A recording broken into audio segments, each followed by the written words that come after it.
Hi hello ನಮಸ್ಕಾರ ಎಲ್ಲರಿಗೂ ಗಾನುಕ ಚಾನಲ್ಗೆ ಸ್ವಾಗತ. ಇವತ್ತಿನ ವಿಡಿಯೋದಲ್ಲಿ ನಿಮಗೆ ಚಕ್ಲಿ ಮುರ್ಕು ಹೇಗೆ ಮಾಡೋದು ಮನೆಯಲ್ಲೇ ಈಸಿಯಾಗಿ 3 ಪದಾರ್ಥಗಳನ್ನು ಬಳಸಿ ಈಸಿಯಾಗಿ ಟೇಸ್ಟಿಯಾಗಿ ಕ್ರಿಸ್ಪಿಯಾಗಿ ಹೇಗೆ ಮಾಡೋದು ಅಂತ ನೋಡೋಣ ಬನ್ನಿ. ಮೊದಲಿಗೆ ನಾನಿಲ್ಲಿ ಅಕ್ಕಿ ಹಿಟ್ಟನ್ನು ಅಂದರೆ ನಾನಿಲ್ಲಿ ದೋಸೆ ಅಕ್ಕಿನ ತೊಗೊಂಡಿದ್ದೀನಿ. ಇದರಲ್ಲಿ ರೇಷನ್ ಅಕ್ಕಿನಾದರೂ ತೊಗೋಬೋದು. ಇದನ್ನು ತೊಳೆದು ಒಣಾಕಿ ಮಿಷಿನ್ ಮಾಡಿಸಿ ಜರಡಿ ಇಟ್ಕೊತಾ ಇದ್ದೀನಿ. ಅಥವಾ ನೀವು ಬೇಕಾದರೆ ಅಕ್ಕಿ ಹಿಟ್ಟನ್ನು ರೆಡಿಮೇಡ್ ಅಕ್ಕಿ ಹಿಟ್ಟನ್ನು ತೊಗೊಂಡು ಬಾಣಲಿಲಿ ಹುರ್ಕೊಂಡು ಹಾಕೋಬೋದು. ನಾನು ಇಲ್ಲಿ ತುಪ್ಪ ತೊಗೊಂಡಿದ್ದೀನಿ. ಇಲ್ಲಿ ಡಾಲ್ಟಾ ತುಪ್ಪ ತೊಗೊಂಡ್ರೆ ಚೆನ್ನಾಗಿರುತ್ತೆ. ಸೊ ನೆಕ್ಸ್ಟ್ ಇಲ್ಲಿ ಹೆಸರುಬೇಳೆನ 1/4 kg ಹೆಸರುಬೇಳೆ ತೊಗೊಂಡಿದ್ದೀನಿ. ಇದನ್ನು ಚೆನ್ನಾಗಿ ಬೇಯಿಸ್ಕೊಂಡಿದ್ದೀನಿ.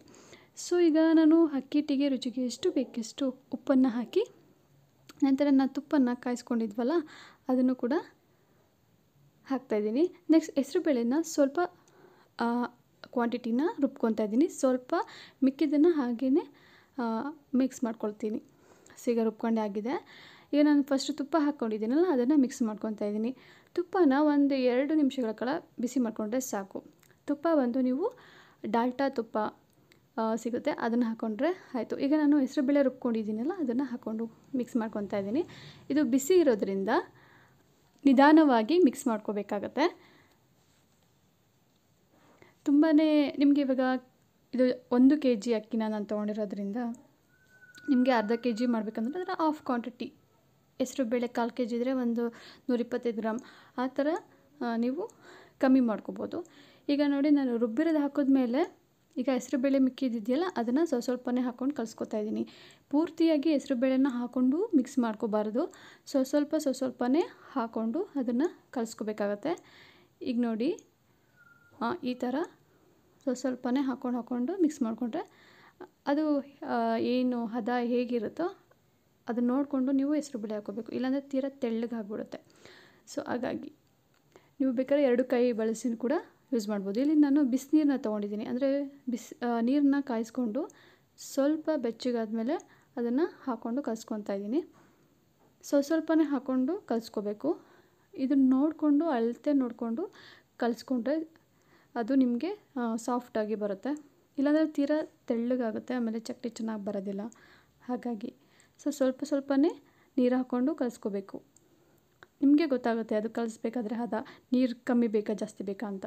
ಒಂದೇ ಸಲ ಹಾಕ್ಕೊಂಡು ಕಲಿಸ್ಕೋಬಾರ್ದು. ಚಕ್ಲಿನ ಮೀಡಿಯಮಾಗಿ ಹದ ನೋಡಿಕೊಂಡು ಕಲಿಸ್ಕೋಬೇಕಾಗತ್ತೆ.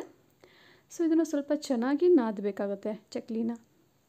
ನಿಮಗೇನಾದರೂ ತುಪ್ಪ ಹೆಸರುಬೇಳೆ ಜಾಸ್ತಿ ಹಾಕಿದ್ರೆ ಅಂದರೆ ರೌಂಡ್ ಶೇಪ್ ಬರೋದಿಲ್ಲ, ಅದು ಕಟ್ಟಾಗುತ್ತೆ. ಆದರೆ ತುಂಬಾ ಸಾಫ್ಟಾಗಿ ಬಾಯಿಲಿಟ್ರೆ ಕರಗುತ್ತೆ ಅಷ್ಟು ಬರುತ್ತೆ. ಜಾಸ್ತಿ ತುಪ್ಪ ಜಾಸ್ತಿ ಹೆಸರುಬೇಳೆ ಹಾಕಿದ್ರೆ.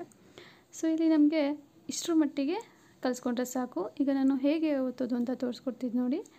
ಸೊ ನಮಗೆ ಅದನ್ನು ಒಂದು ಸ್ವಲ್ಪನೇ ತೊಗೊಂಡು ನಾದ್ಕೊಂಡು ಅದನ್ನು ಚಕ್ಲಿ ಹೋಳಿರುತ್ತಲ್ಲ ಅದರೊಳಗಡೆ ಹಾಕಿ ನಾನೀಗ ಒತ್ತೋದನ್ನು ತೋರಿಸ್ತೀನಿ. ನೋಡಿ ಈ ಥರ ಒತ್ಕೊಂಡ್ರೆ ಸಾಕು. ಎಲ್ಲನೂ ಇದೇ ಥರನೇ ಒತ್ತಿಟ್ಕೊಂಡು ನಾನು ಹೇಗೆ ಬೇಯಿಸೋದು ಅಂತಲೂ ಕೂಡ ತೋರಿಸ್ತೀನಿ. ಮೊದಲಿಗೆ ನಾವು ಎಣ್ಣೆನ ಬಾಣಲಿಲಿ ಕಾಯಕ್ಕಿಡೋಣ. ಅದಾದ ನಂತರ ನಾವು ಚಕ್ಲಿನ ಬೇಯಿಸ್ಕೊಳ್ಳೋಣ. ಈ ಹಬ್ಬಕ್ಕೆ ಚೆನ್ನಾಗಿರುತ್ತೆ ಚಕ್ಲಿ ಮಾಡ್ಕೊಂಡು ತಿಂದರೆ. ಸೊ ಎಲ್ಲರೂ ಟ್ರೈ ಮಾಡಿ.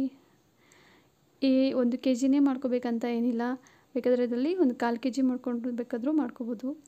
ಸೊ ಬರೀ 3 ಪದಾರ್ಥ: ಹೆಸರುಬೇಳೆ, ತುಪ್ಪ ಮತ್ತು ಅಕ್ಕಿ ಹಿಟ್ಟು.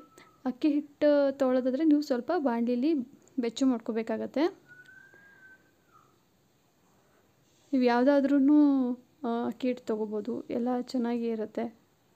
ಸೊ ನೀವು ಕಲಿಸೋ ಮೆಥಡನ್ನು ಚೆನ್ನಾಗಿ ನೋಡಿಕೊಂಡ್ರೆ ಸಾಕು. ಸೊ ತುಂಬಾ ಅದನ್ನು ನಾದಬೇಕು ಜಾಸ್ತಿ ಅದನ್ನು. ಸೊ ನಾದಿದ್ರೇ ನಿಮಗೆ ಚಕ್ಲಿ ಚೆನ್ನಾಗಿ ಬರುತ್ತೆ. ಆಮೇಲೆ ಏನೇನು ಹಾಕ್ತೀವೋ ಪದಾರ್ಥ ಅದೆಲ್ಲ ಅಳತೆ ತಕ್ಕನಾಗಿ ಹಾಕಿದ್ರೆ ಚೆನ್ನಾಗಿ ಬರುತ್ತೆ. ಸೊ ನೋಡಿ ಈಗ ಎಣ್ಣೆ ಕಾದಿದೆ. ಇದಕ್ಕೆ ನಾನು ಚಕ್ಲಿನ ಹಾಕಿ ತೋರಿಸ್ತಾ ಇದ್ದೀನಿ. ಆಮೇಲೆ ತುಂಬ ಎಣ್ಣೆ ಕಾದಿರಬೇಕಾದ್ರೆ ಸ್ವಲ್ಪ ದೂರದಿಂದ ಹಾಕಿದ್ರೆ ಒಳ್ಳೆಯದು. ನಿಧಾನವಾಗಿ ಹಾಕಬೇಕಾದ್ರೆ ಲೋ ಫ್ಲೇಮಲ್ಲಿ ಇಟ್ಕೊಂಡು ಚಕ್ಲಿನ ಹಾಕಿದ್ಮೇಲೆ ಹೈ ಫ್ಲೇಮ್ ಇಟ್ಕೊಳ್ಳಿ. ಚಕ್ಲಿ ಬೇಯಿಸ್ಬೇಕಾದ್ರೆ ಹೈ ಫ್ಲೇಮಲ್ಲೇ ಬೇಯಿಸ್ಬೇಕು. ಸೊ ಈಗ ನೀನೆಲ್ಲ ಒಂದೊಂದಾಗಿ ಹಾಕ್ಕೊಂಡು ನಾನೀಗ ಬೇಯಿಸ್ತಾಯಿದ್ದೀನಿ. ಬಬಲ್ಸ್ ಎಲ್ಲ ಸ್ವಲ್ಪ ಮಟ್ಟಿಗೆ ಕಮ್ಮಿ ಆಗುತ್ತಲ್ಲ ಆವಾಗ ನಾವು ತಿರ್ವು ಹಾಕ್ಕೋಬೇಕು. ನೋಡಿ ಇಷ್ಟು ಬೆಂದಿದ್ರೆ ಸಾಕು. ಇದೊಂದು 5 ನಿಮಿಷಗಳ ಕಾಲ ಬೇಯಿಸ್ಕೋಬೇಕಾಗತ್ತೆ. ತುಂಬ ಬ್ರೌನ್ ಬರಬಾರ್ದು, ಸ್ವಲ್ಪ ಬ್ರೌನ್ ಕಲರ್ ಬಂದರೆ ಸಾಕು. ನೋಡಿ ಇವಾಗ ಆಗಿದೆ, ತೆಗ್ಯೋಣ. ಇಷ್ಟು ಆಗಿದ್ರೆ ಸಾಕು, ಚೆನ್ನಾಗಿ ಬಂದಿರುತ್ತೆ. ಇದೇ ಥರ ನಾನು ಎಲ್ಲನೂ ಹೀಗೆ ಹಾಕ್ಕೊಂಡು ಬೇಯಿಸ್ಕೊತಾ ಇದ್ದೀನಿ. ಇನ್ನೊಂದು ಸಲ ನಿಮಗೆ ತೋರಿಸ್ತಾ ಇದ್ದೀನಿ ಹೇಗೆ ಮಾಡೋದು ಅಂತ. ತುಂಬಾ ಟೇಸ್ಟಿಯಾಗಿರುತ್ತೆ. ಸೊ ಇದೇ ಥರ ಎಲ್ಲನೂ ಬೇಯಿಸಿ ನಾನು ಎತ್ತಿಟ್ಕೊತಾ ಇದ್ದೀನಿ. ಸೊ ತುಂಬಾ ಸಿಂಪಲ್ಲಾಗಿ ಬೇಗನೆ ಮಾಡ್ಕೋಬೋದು. ಕಮ್ಮಿ ಕ್ವಾಂಟಿಟಿಲಿ ಕೂಡ ಮಾಡ್ಕೋಬೋದು, ಹಾಗೆ ಜಾಸ್ತಿ ಕ್ವಾಂಟಿಟಿಲೂ ಕೂಡ ಮಾಡ್ಕೋಬೋದು. ಸೊ ನೋಡಿದ್ರಲ್ಲ ಹೇಗೆ ಮಾಡೋದು ಅಂತ. ಮನೆಯಲ್ಲೇ ಸಿಂಪಲ್ಲಾಗಿ, ಈಸಿಯಾಗಿ, ಟೇಸ್ಟಿಯಾಗಿ ಮಾಡ್ಬೋದು, ಕ್ರಿಸ್ಪಿಯಾಗಿ ಮಾಡ್ಬೋದು. ಸೊ ನಿಮಗೆ ಈ ರೆಸಿಪಿ ಇಷ್ಟ ಆಗಿದ್ದರೆ ಪ್ಲೀಸ್ ಲೈಕ್ ಮಾಡಿ, ಶೇರ್ ಮಾಡಿ, ಕಮೆಂಟ್ ಮಾಡಿ, ಸಬ್ಸ್ಕ್ರೈಬ್ ಆಗಿ ನಮ್ಮ ಚಾನಲ್ಗೆ. ಲೈಕ್ ಮಾಡೋದು ಮಾತ್ರ ಮರಿಬೇಡಿ, ಸಬ್ಸ್ಕ್ರೈಬ್ ಕೂಡ ಆಗಿ. ಮತ್ತೆ ಸಿಗೋಣ ನೆಕ್ಸ್ಟ್ ರೆಸಿಪಿಯಲ್ಲಿ.